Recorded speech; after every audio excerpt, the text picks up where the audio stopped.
Hello दोस्तों, आज के वीडियो में हम रीजनिंग के ऐसे प्रश्नों को सॉल्व करेंगे जो प्रश्न है ना परीक्षा में काफ़ी टाइम बर्बाद करते हैं। ठीक है, उनमें रीजनिंग में इस तरीके के प्रश्न पूछे जाते हैं और दोस्तों जब इनका बिना अभ्यास के हुए हम परीक्षा में जाते हैं, ठीक है, तो ये हमारा बहुत समय ले लेते हैं और कई बार तो ये क्वेश्चन सॉल्व ही नहीं होते। तो सबसे पहले हम क्या करेंगे, सबसे पहले हम इसकी क्वेश्चन की लैंग्वेज को पढ़ेंगे। इसमें क्या कह रहा है, दो लगातार अक्षरों के बीच चार चार अक्षर समूह छोटे हुए हैं। यानी कि हम कह सकते हैं एक अक्षर से लेकर जब हम दूसरे अक्षर पर जाएंगे तो उसके बीच में कितने अक्षर का गैप होगा, 4 अक्षर का गैप होगा। यानी कि जो एक अक्षर और दूसरे अक्षर के बीच का जो डिफरेंस होगा वो कितना होगा, 5 होगा। बीच में 4 अक्षर होंगे लेकिन एक से दूसरे तक अक्षर का जो डिफरेंस होगा वो कितना होगा, 5 होगा। जैसे दोस्तों यहाँ पे जो एक्स है, जैसे हम पहला ऑप्शन देखते हैं एक्स की वैल्यू कितना होता है 24 और एस का मान कितना होता है 19। तो दोस्तों इनके बीच में जो डिफरेंस है वो कितने का है, 5 का है। तो हम कह सकते हैं इनके बीच में कितने अक्षर होंगे, 4 अक्षर होंगे। ऐसे एस का मान कितना है 19 और एन का मान कितना है 14। यदि 19 में से 14 घटाएंगे तो कितने आएंगे, 5, यानी बीच में अक्षर कितने होंगे, 4। ठीक है, यहाँ कितना है 14, एन का मान कितना है 14 और के का मान कितना होता है 11। तो 14 में से जब 11 घटाएंगे तो कितने का डिस्टेंस आ जाएगी हमारे बीच में, यानी गैप कितने का आ जाएगा, 3 का। तो इसके बीच में तो 4 अक्षर नहीं हुए, इसके बीच में अक्षर कितने हुए, 3। तो अब एन और के बीच में 4 अक्षर नहीं है, कितने अक्षर हैं, 3। तो हम कह सकते हैं जो ऑप्शन ए होगा वो कैसा होगा, गलत होगा। ऐसे ही हम यहाँ पे देखेंगे जेड और यू, जेड का मान कितना होता है 26 और यू का मान कितना होता है, जेड का मान कितना होता है 26 और यू का मान कितना होता है 21। तो कितने हैं, 5 का डिफरेंस आया, यानी हम कह सकते हैं 4 अक्षर होंगे। यू का मान 21 है और पी का मान कितना होता है 16। अब 16 और 21 में डिफरेंस कितने का है, 5 का। तो हम कह सकते हैं इनके बीच में कितने अक्षर होंगे, 4। पी का मान 16 है, के का मान कितना है 11, अंतर कितना आया 5। ठीक है, यानी 16 में से जब 11 हटाएंगे तो 5। तो हम कह सकते हैं इनके बीच में अक्षर कितने होंगे, तो वो कितने होंगे, 4। ऐसे दोस्तों एफ का मान कितना होता है 6 और के का मान कितना होता है 11। तो 11 में से जब 6 घटाएंगे तो कितना आएगा, 5। तो हम कह सकते हैं इनके बीच में अक्षर कितने होंगे, 4। तो हमारा जो सही आंसर होगा वो होगा ऑप्शन नंबर बी। आप जब और को देखेंगे दोस्तों तो आपको वहाँ नहीं मिलेगा। जैसे हम डी ऑप्शन में देखते हैं, जे का मान कितना होता है 10 और एम का मान कितना होता है 13। तो इनके बीच में क्या 5 अक्षर होंगे, नहीं होंगे। ऐसे एन का मान कितना होता है 14, जे का मान कितना होता है 10। तो इनका डिफरेंस तो बीच में 4 आ रहा है, तो अक्षर कितने होंगे बीच में, 3। तो यानी हम कह सकते हैं जो ऑप्शन सी होगा ये भी सही आंसर नहीं होगा, ऑप्शन डी होगा ये भी सही आंसर नहीं होगा। तो सही आंसर क्या होगा, ऑप्शन नंबर बी।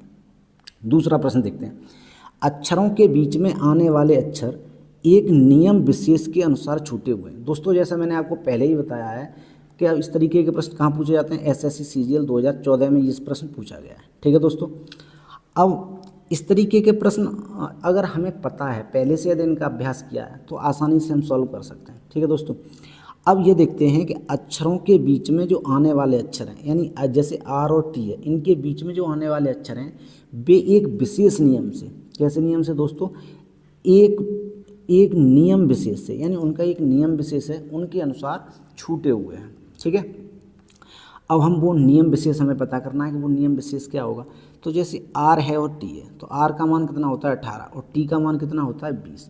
तो यानी हम कह सकते हैं पहले जो डिफरेंस है वो कितने का है, 2 का है। ठीक है, यानी आर में 2 जोड़ दिया तो कितना हो जाएगा 20। ऐसे ही 20 में और वी का मान कितना होता है दोस्तों, तो 22 होता है।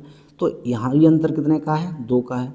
अब दोस्तों ये 22 से अगर हम 22 पे जाएंगे, यानी बी का मान कितना होता है 22 और बाई का मान कितना होता है 25। ठीक है,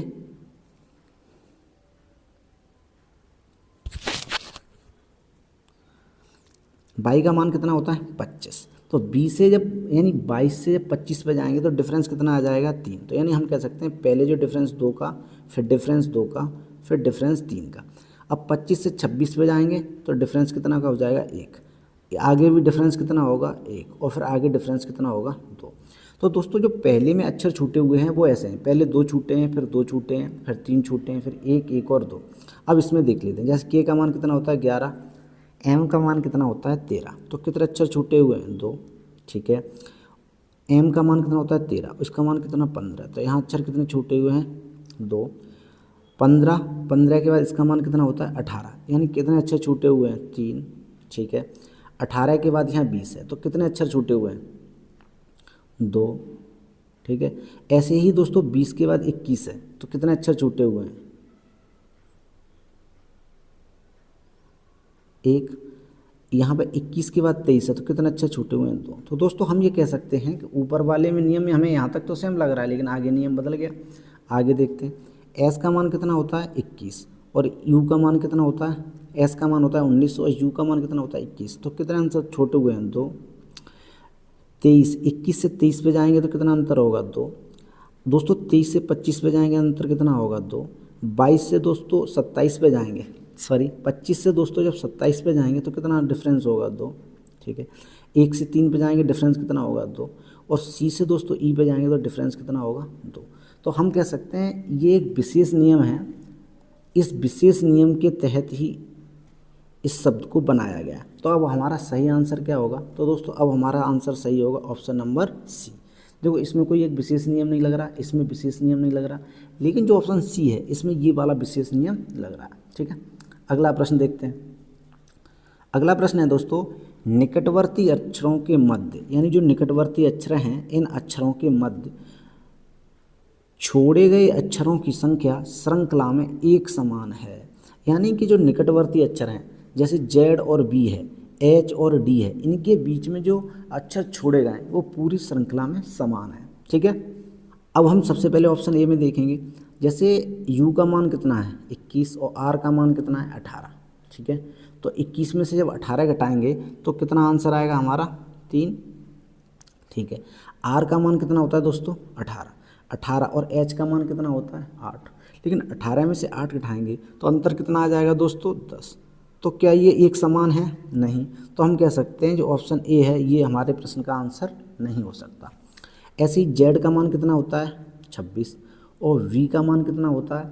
22। तो 26 में से जब 22 हम माइनस करेंगे तो कितना आ जाएगा? 4। ठीक है। अब 22 में से 18 घटाएंगे तो आंसर कितना आ जाएगा? 4। 18 में से 15 घटाएंगे, 18 में से 15 घटाएंगे तो आंसर कितना आ जाएगा? 3। ठीक है। तो क्या ये एक समान है? नहीं। तो ये भी हमारे प्रश्न का सही आंसर नहीं होगा। ऐसे ही दोस्तों यहाँ एच है और यहाँ क्या है? डी। तो एच और डी में एच का मान होता है 8 और डी का मान होता है 4, तो अंतर कितना आ जाएगा? 4। ऐसे ही दोस्तों डी का मान कितना होता है? 4 और ए का मान कितना होता है?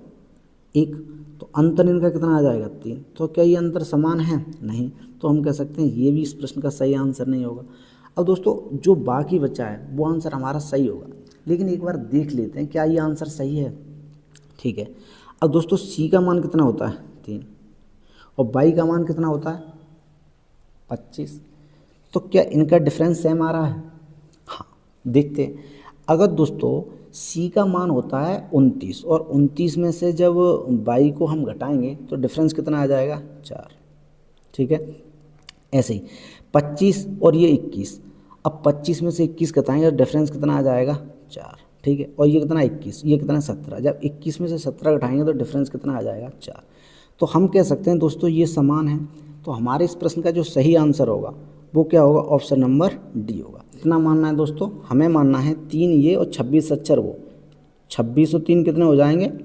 तो 26 और 3 हो जाएंगे 29। तो सी की जगह जो वैल्यू हमें माननी है वो माननी है 29 और बाई की जगह जो वैल्यू आएगी वो कितनी आएगी? 25। तो दोस्तों जब 29 में से 25 जाएंगे तब डिफरेंस क्या आ जाएगा? 4। ऐसे ही 25 में से जब 21 जाएंगे तो 4 और 21 में से 17 जाएंगे तो 4। और दोस्तों यही वो विशेष नियम है, यानी एक समान वाला विशेष नियम है। ठीक है। इससे हमारा जो सही आंसर होगा वो क्या होगा? ऑप्शन नंबर डी हो जाएगा। ठीक है। चौथा प्रश्न है, अंग्रेजी अक्षर अक्षर वर्णमाला के क्रमानुसार हैं, यानी एक क्रम के अनुसार हैं। ठीक है। अब हमें पता करना है कि इनमें से कौन सा सही आंसर होगा। ठीक है। अब दोस्तों क्रम रिवर्स भी हो सकता है और क्रम असेंडिंग हो सकता है और क्रम डिसेंडिंग भी हो सकता है। तो जैसे हम यहाँ से देखते हैं तो E F G H I एक क्रम है, ओ पी यहाँ नियम नहीं बन रहा, तो हम कह सकते हैं ये आंसर सही नहीं होगा। ऐसे ही यहाँ आई जे के एल एम, ठीक है, 9 10 11 12 13 ये भी उत्तर हो सकता है। पी क्यू ये आंसर हमारा सही नहीं है। अब दोस्तों क्रम के अनुसार है, अब इनमें से और इनमें से कौन सा आंसर हमारा सही होगा। तो दोस्तों जो असेंडिंग ऑर्डर में होंगे हमारा आंसर वो होगा। ये उल्टा वाला जो क्या EFGHI ये हमारा सही आंसर नहीं होगा, क्योंकि उसने क्वेश्चन जो हम दोस्तों पढ़ेंगे, जब हम प्रश्न को पढ़ेंगे तो क्या कह रहा है, अंग्रेजी अक्षर, जितने ये अंग्रेजी अक्षर दिए हुए हैं ये अंग्रेजी अक्षर वर्णमाला के क्रमानुसार हैं। अब अक्षर वर्णमाला असेंडिंग ऑर्डर में होती है, डिसेंडिंग ऑर्डर में तो होती नहीं है, तो उसके अनुसार अब हमारा जो सही आंसर होगा वो क्या होगा, ऑप्शन नंबर सी, क्योंकि ये अक्षर हैं वो अक्षर वर्णमाला के अनुसार हैं। ठीक है, अगला प्रश्न है दोस्तों पाँचवा प्रश्न। पाँचवा प्रश्न बहुत ही ईजी है। सबसे पहले हम प्रश्न को पढ़ेंगे अच्छे से। इसमें क्या किया है, अंग्रेजी अक्षर, जो ये अंग्रेजी अक्षर दिए हुए हैं ये अंग्रेजी अक्षर अक्षर वर्णमाला के विपरीत क्रम में हैं।